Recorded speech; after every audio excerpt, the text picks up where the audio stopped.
नमस्कार, पीयूष कॉर्नर की इस वीडियो में आप सभी का स्वागत है।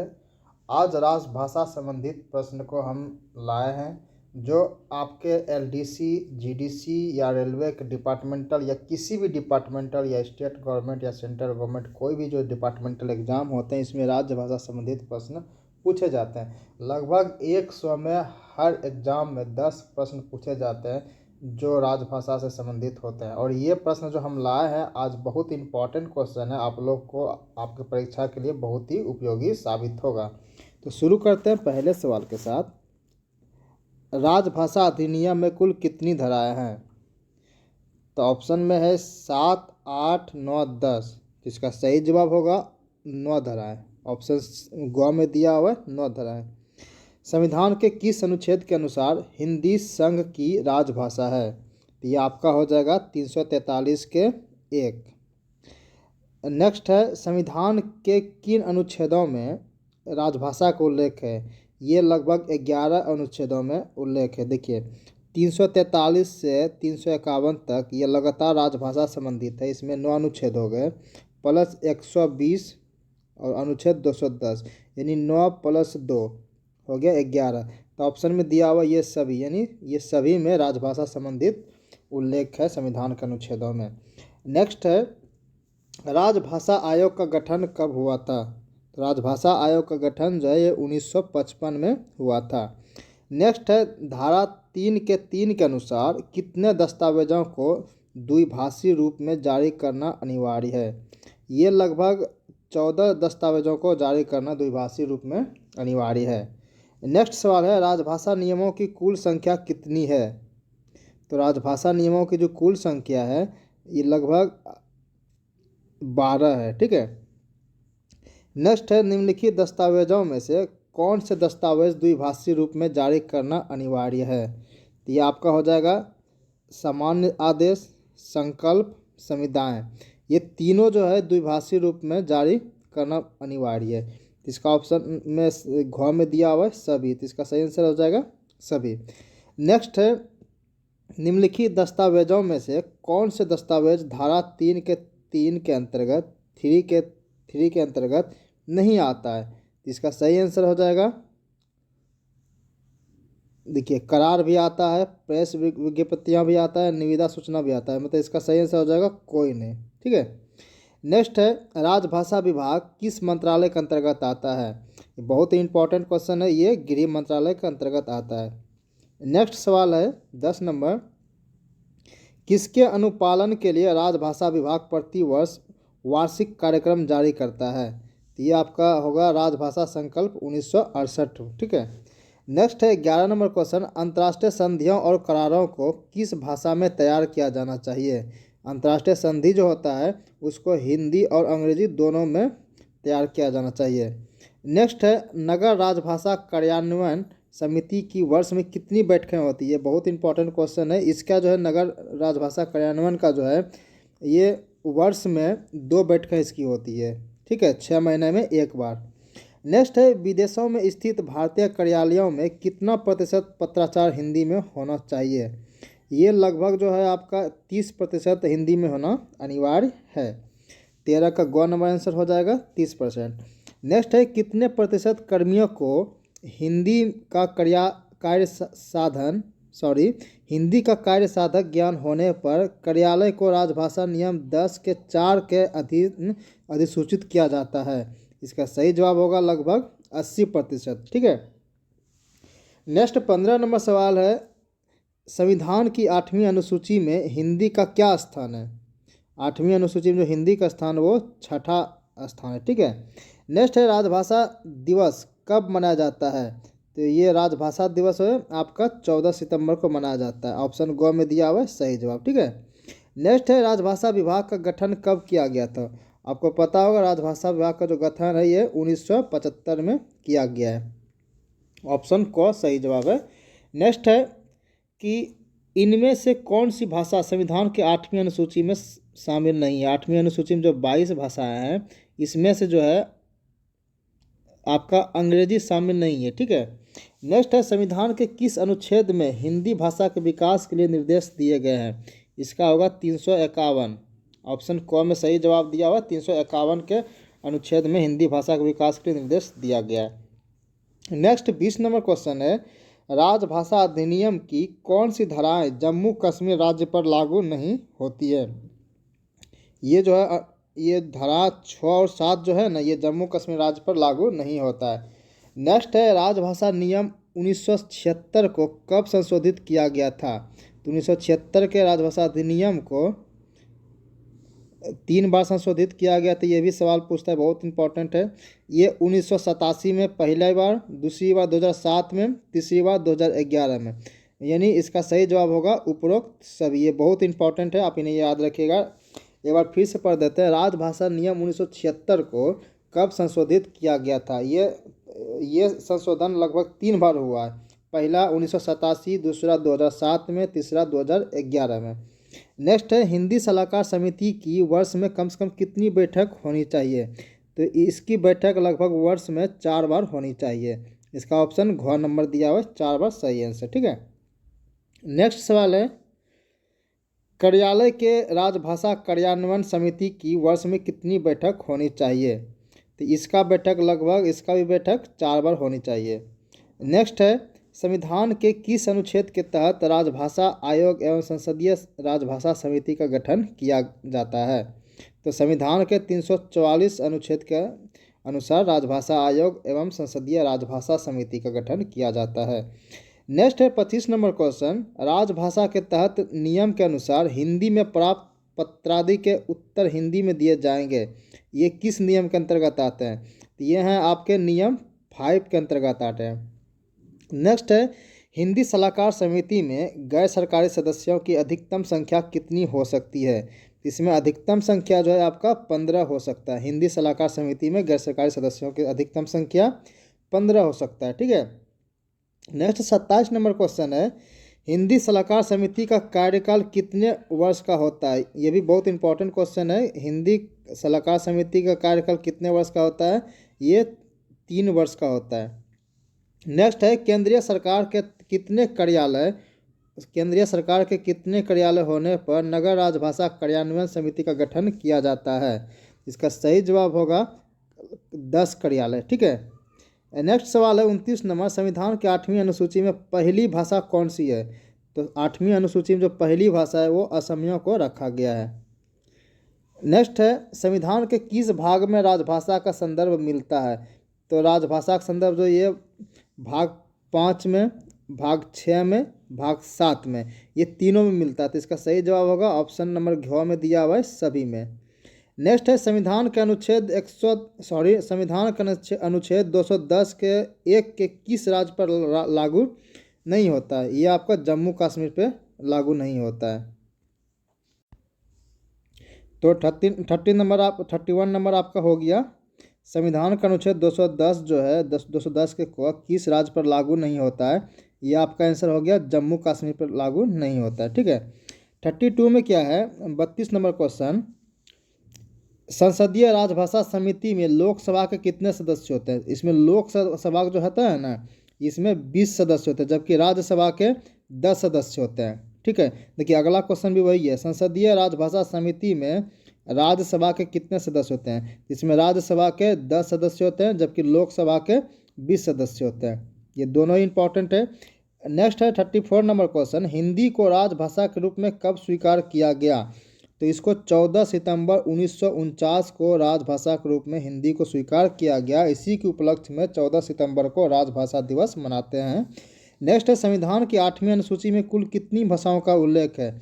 संविधान की 8वीं अनुसूची में 22 भाषाओं का उल्लेख है।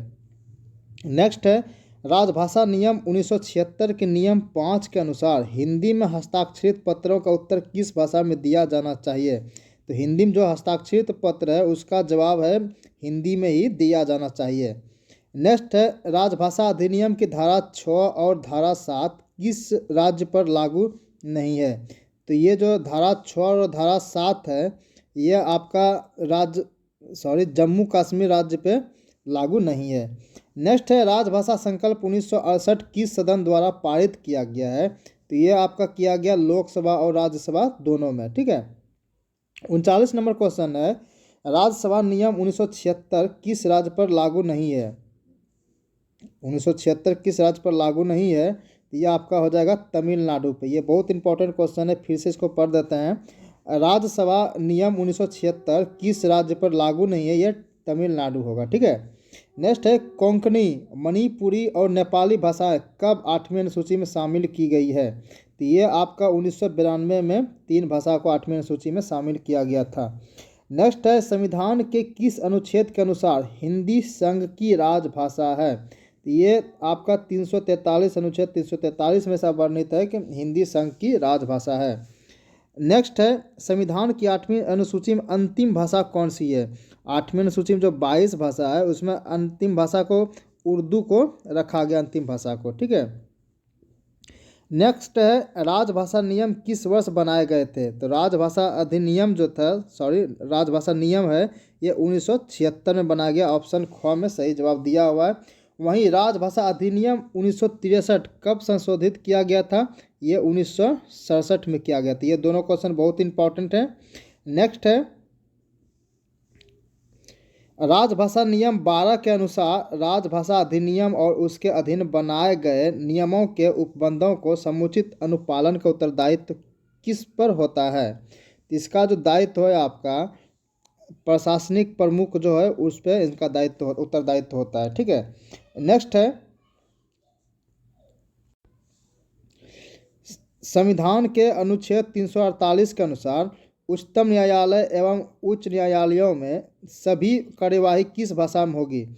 तो 348 अनुच्छेद में दिया वर्णित किया हुआ है कि जो उच्चतम न्यायालय और उच्च न्यायालय में जो कार्यवाही की जाती है वो आपका केवल अंग्रेजी भाषा में होगा, ठीक है। तो ऑप्शन ख में दिया हुआ केवल अंग्रेजी सही होगा।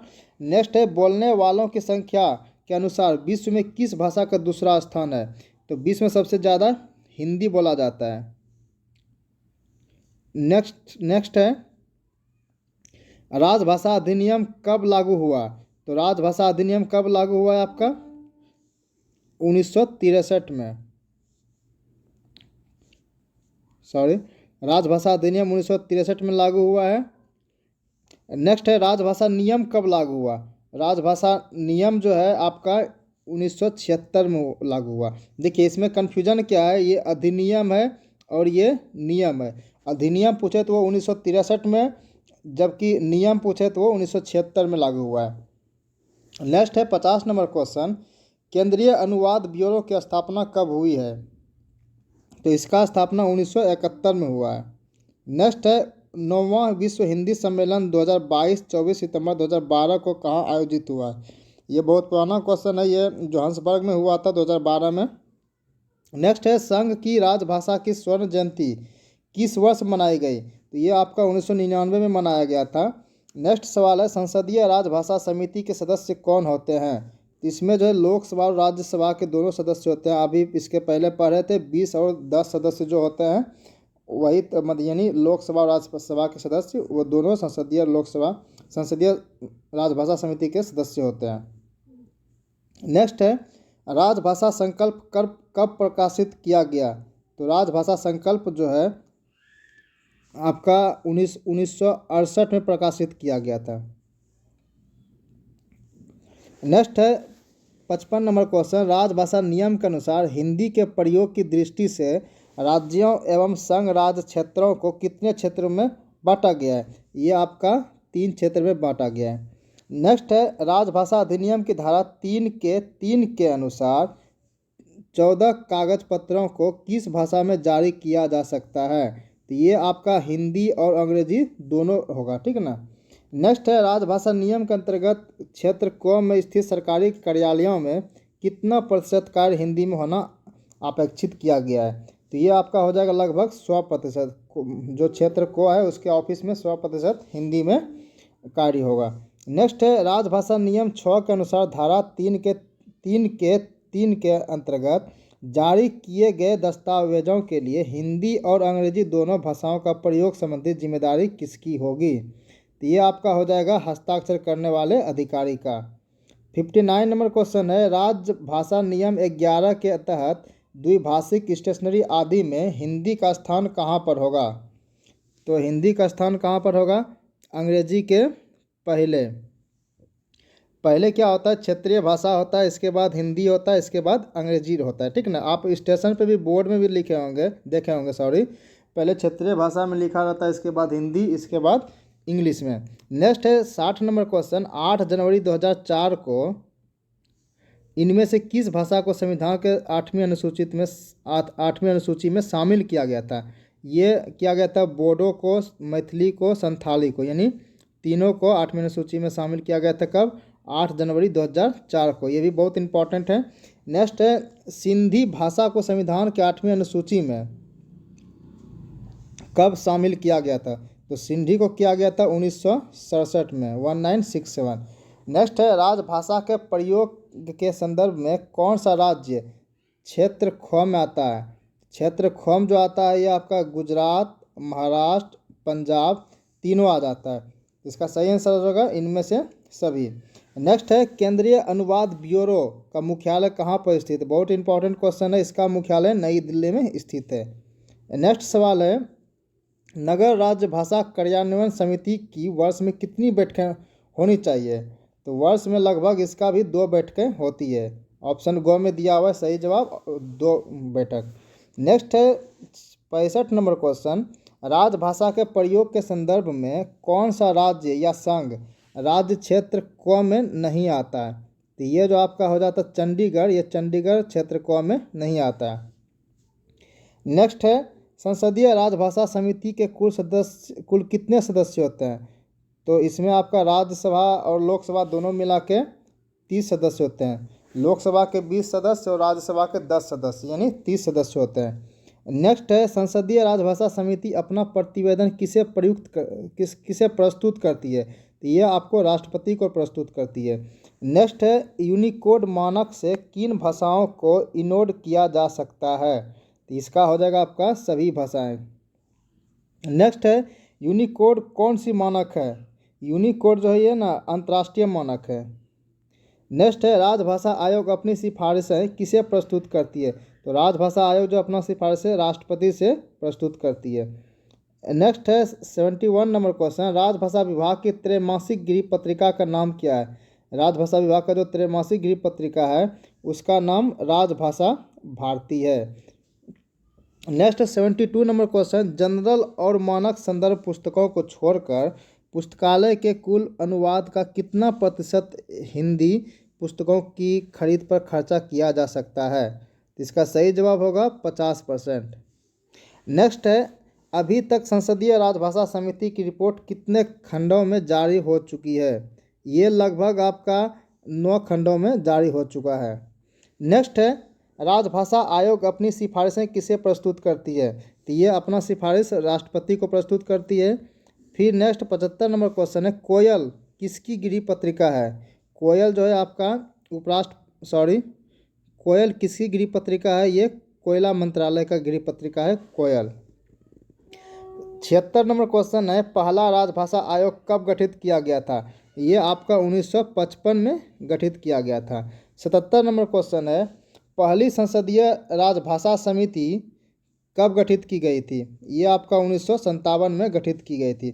78 नंबर क्वेश्चन है संसदीय राजभाषा समिति के प्रतिवेदन पर राष्ट्रपति जी का पहला आदेश कब जारी हुआ? तो ये आपका पहला जो जारी हुआ था आदेश उनका 1960 में हुआ था।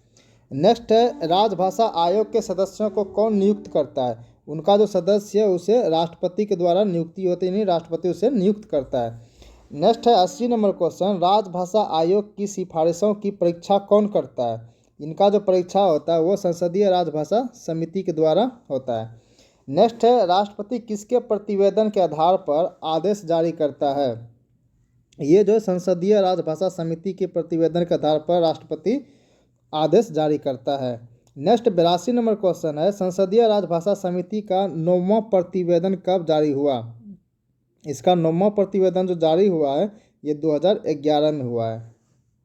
नेक्स्ट है संविधान के अनुच्छेद 348 के अनुसार संसद या विधानमंडल द्वारा बनाए गए सभी नियमों, विनियमों और उपविधियों के प्राधिकृत पाठ किस भाषा में होंगे? ये आपका अंग्रेजी में होंगे, ठीक है। नेक्स्ट है संसदीय राजभाषा समिति के कितने प्रतिवेदनों पर राष्ट्रपति के आदेश जारी हो चुके हैं। ये लगभग 8 प्रतिवेदनों पर राष्ट्रपति का आदेश जारी हो चुका है। 84 का 1 नंबर हो जाएगा 8। ठीक है। 85 नंबर क्वेश्चन है राजभाषा आयोग का गठन कौन करता है। तो राजभाषा आयोग का गठन जो है ये राष्ट्रपति के द्वारा किया जाता है। नेक्स्ट है 85 हो गया। ये 86 नंबर क्वेश्चन है राजभाषा अधिनियम की धारा 4 के 3 के अंतर्गत संसदीय राजभाषा समिति का प्रतिवेदन संसद के किस सदन में रखा जाता है। तो ये जो है आपका लोकसभा और राज्यसभा यानी दोनों सदनों में रखा जाता है। नेक्स्ट है 87 नंबर क्वेश्चन राजभाषा अधिनियम की धारा 8 की शक्तियों का उपयोग कर केंद्र सरकार ने क्या जारी किया है। तो केंद्र सरकार ने जो है इसके लिए राजभाषा नियम 1976 जारी किया। नेक्स्ट है परंपरा के अनुसार संसदीय राजभाषा समिति के सदस्यों द्वारा किसे अध्यक्ष चुना जाता है। उस परंपरा के हिसाब से गृह मंत्री को अध्यक्ष चुना जाता है। सवाल ऐसे भी आता है संसदीय राजभाषा समिति का अध्यक्ष कौन होते हैं, तो वो गृह मंत्री होते हैं। नेक्स्ट है 89 नंबर क्वेश्चन बीजी खेर किसके प्रथम अध्यक्ष थे। बीजी खेर जो थे ये राजभाषा आयोग के प्रथम अध्यक्ष थे। बहुत इंपॉर्टेंट क्वेश्चन है ये। पहली संसदीय राजभाषा समिति की रिपोर्ट राष्ट्रपति को कब प्रस्तुत की गई। ये आपका 1959 में प्रस्तुत की गई। नेक्स्ट है 91 नंबर क्वेश्चन राजभाषा संकल्प संसद के दोनों सदनों द्वारा कब पारित की गई थी। ये आपका 1967 में पारित की गई थी। नेक्स्ट है 92 नंबर क्वेश्चन संविधान सभा ने हिंदी को संघ की राजभाषा के रूप में कब स्वीकार किया। इसको किया आपको 14 सितंबर 1949 को। ऑप्शन ए सही आंसर होगा। 93 नंबर क्वेश्चन है 14 सितंबर को राजभाषा मनाने की शुरुआत कब से हुई। 91 नंबर क्वेश्चन छूट गया लगता है। राजभाषा संकल्प संसद के दोनों सदनों कब पारित हुआ था। तो ये जो है राजभाषा संकल्प संसद के दोनों सदनों द्वारा जो पारित हुआ था ये 1967 में हुआ था। देखिए 92 फिर से पढ़ देते हैं। संविधान सभा ने हिंदी को संघ की राजभाषा के रूप में कब स्वीकार किया। ये 14 सितंबर 1949 को किया। और 93 नंबर क्वेश्चन है 14 सितंबर को राजभाषा दिवस मनाने की शुरुआत कब से हुई। फिर वही क्वेश्चन आ गया। ये 1953 से राजभाषा दिवस मनाने का शुरुआत हुआ था। ठीक ना। नेक्स्ट है विश्व हिंदी दिवस कब मनाया जाता है। विश्व हिंदी दिवस जो ये 10 जनवरी को मनाया जाता है। प्रथम विश्व हिंदी सम्मेलन कहाँ आयोजित हुआ था। तो ये आपका हुआ था नागपुर महाराष्ट्र में। नेक्स्ट है पहला विश्व हिंदी सम्मेलन कब आयोजित हुआ था। पहला विश्व हिंदी सम्मेलन जो है 1975 में आयोजित हुआ था। वहीं विश्व हिंदी सचिवालय किस देश में स्थित है। तो ये आपका मॉरिशस में स्थित है। ठीक है। विश्व हिंदी सचिवालय किस देश में स्थित है। ये मॉरिशस में स्थित है। नेक्स्ट है 98 नंबर क्वेश्चन विश्व में लगभग कितनी भाषाएं बोली जाती है। ये लगभग 2800 भाषाएं बोली जाती है।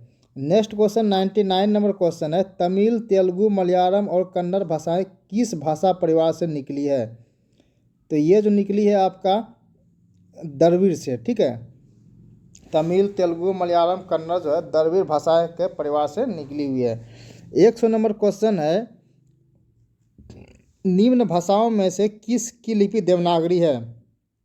ये जो आपका हो गया जैसे हिंदी का लिपि देवनागरी है, मराठी भी देवनागरी लिपि में लिखा जाता है, नेपाली भी देवनागरी लिपि में लिखा जाता है। मतलब इनमें से सभी हिंदी मराठी नेपाली तीनों का लिपि देवनागरी है।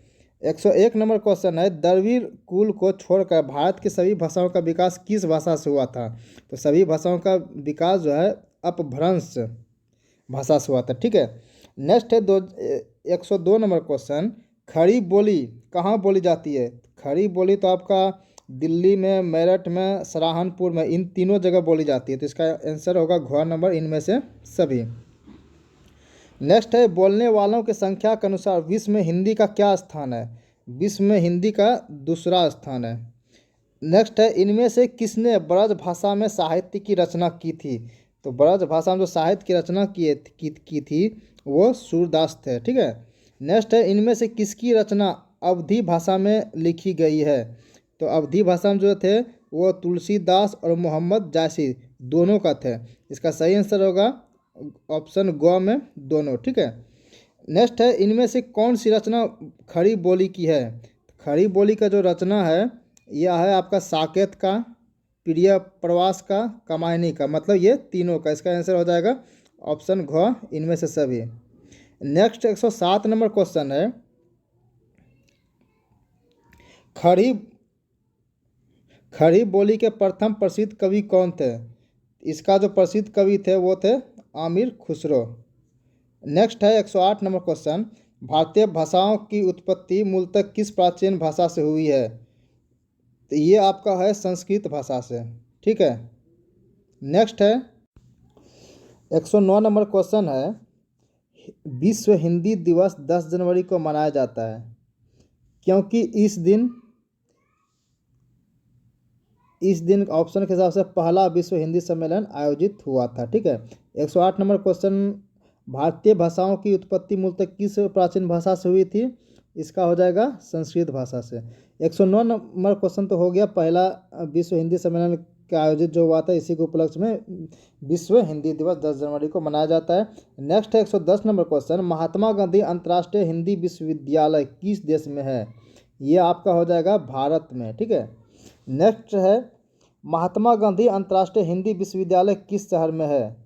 तो ये हो जाएगा आपका भारत में भी, कहाँ? वर्धा में। ठीक है, नेक्स्ट है, यूनिकोड के प्रयोग से क्या लाभ है? यूनिकोड के प्रयोग से देखिए एकरूपता होता है, हिंदी में बनी फाइलों का आदान प्रदान कर सकते हैं, कंप्यूटर पर हिंदी कार्यों में आसानी से कार्य कर सकते हैं। इसका हो जाएगा उपरोक्त सभी, यानी ऑप्शन घ सही आंसर। ठीक है, नेक्स्ट 113 नंबर क्वेश्चन, यूनिकोड कितने कैरेक्टरों के लिए कोड पॉइंट उपलब्ध करवाता है?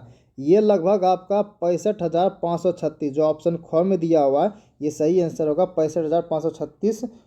ठीक ना, नेक्स्ट है, यूनिकोड इनकोडिंग के लिए कितने बिट का प्रयोग करता है? 114 नंबर क्वेश्चन है, ये हो जाए लगभग 16 बिटों का प्रयोग करता है। नेक्स्ट है, कंप्यूटर पर हिंदी में कार्य करने के लिए कौन कौन से कीबोर्ड लेआउट विकल्प है?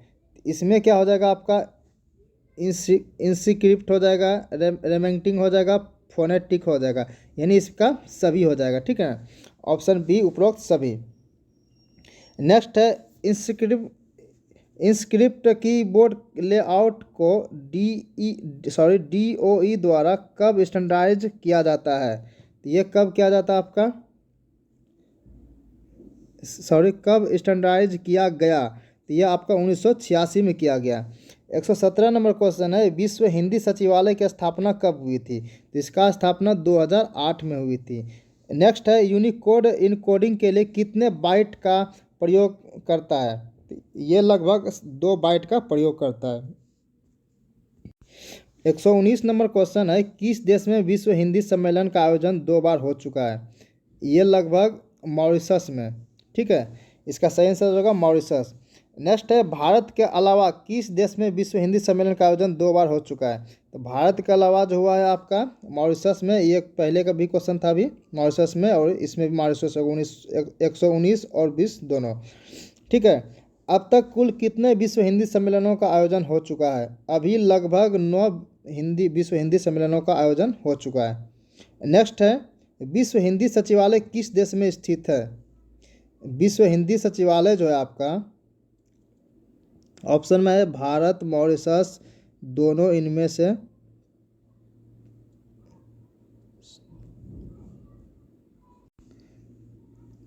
विश्व हिंदी सचिवालय किस देश में स्थित है?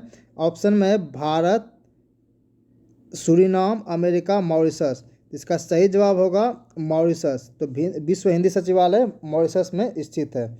नेक्स्ट है, 10 जनवरी को विश्व हिंदी दिवस मनाने की शुरुआत किस वर्ष हुई थी? तो ये 2006 से हुई थी। ठीक है, नेक्स्ट है, वर्ष 2014 में कौन सा विश्व हिंदी दिवस मनाया गया था? 2014 में 9वां हिंदी दिवस मनाया गया था। नेक्स्ट है, देवनागरी लिपि के वर्णमाला में कुल वर्णों की संख्या कितनी है?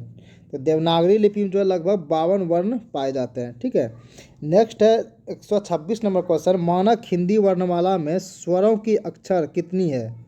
स्वरों की संख्या कितनी है? तो स्वर कम से कम 11 स्वर है। ठीक है, वहीं दूसरा 127 नंबर क्वेश्चन है, विश्व की सबसे वैज्ञानिक लिपि कौन सी है? तो वैज्ञानिक लिपि आपका देवनागरी है। नेक्स्ट है, विश्व की सबसे वैज्ञानिक भाषा कौन सी है? तो वैज्ञानिक भाषा आपका हो जाएगा हिंदी। 129 नंबर क्वेश्चन है, उर्दू भाषा की अधिकृत लिपि कौन सी है? तो उर्दू भाषा किस लिपि में लिखा जाता है? ये फारसी लिपि में लिखा जाता है। नेक्स्ट है 130 नंबर क्वेश्चन, मानक देवनागरी लिपि में मूल व्यंजनों की कुल संख्या कितनी है?